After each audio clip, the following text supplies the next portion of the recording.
Wow, এবার 5 match টি-20-র প্রথম ম্যাচে জিম্বাবুয়েকে উচিত শিক্ষা দিল বাংলাদেশ। তো সম্মানিত ভিউয়ার্স, বিস্তারিত জানুন পুরো ভিডিও জুড়ে। চট্টগ্রামে বাংলাদেশের বিপক্ষে প্রথম টি-20তে তুরুপের তাসের মতো ভেঙে পড়েছে জিম্বাবুয়ের ব্যাটিং লাইন আপ। 20 ওভারে 124 রানে গুটিয়ে গেছে সিকান্দার রাজার দল। জয়ের জন্য বাংলাদেশের প্রয়োজন ছিল মাত্র 125 রানের। এদিন টস হেরে আগে ব্যাট করতে নেমে 8 রানে জিম্বাবুয়ের প্রথম ওপেনারকে হারায়।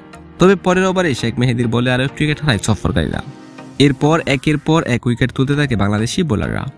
পাওয়ার প্লের মধ্যেই 4 উইকেট হারিয়ে মাত্র 38 রান তুলে জিম্বাবুয়ে। এক পর্যায়ে 41 রানে 7 উইকেট হারিয়ে ফেলার পর দলের হাল ধরেন ক্লাইভ মাদান্দে এবং ওয়েলিংটন মাসাকাদ্রা। দুজন মিলে করেন 75 রানের জুটি। মাদান্দে 39 বলে 43 এবং মাসাকাদ্রা করেন 38 বলে 34 রান। এছাড়া 14 বলে 17 রান করেন জেরাল্ড গাম্বি। 15 বলে 3টি 4 হাঁকিয়ে ব্রায়ান বেনেট করেন 16 রান। তবে আর কেউই চলতে পারেননি 2 অঙ্কের দেখা। শেষ পর্যন্ত জিম্বাবুয়ে সবকটি উইকেট হারিয়ে সংগ্রহ করেছে 124 রান। দীর্ঘ 18 মাস পর দলে ফিরে 15 রানে 3 উইকেট পেয়েছেন মোহাম্মদ সাইফুদ্দিন। অপরদিকে তাসকিন আহমেদ 14 রানের বিনিময়ে পেয়েছেন আরও 3টি উইকেট।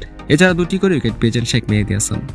তবে 125 রানের সহজ লক্ষ্য তাড়া করতে নেমে বাংলাদেশের দায়িত্বশীল ব্যাটিংয়ে খুব সহজেই জয়ের বন্দরে পৌঁছে যায় টাইগাররা।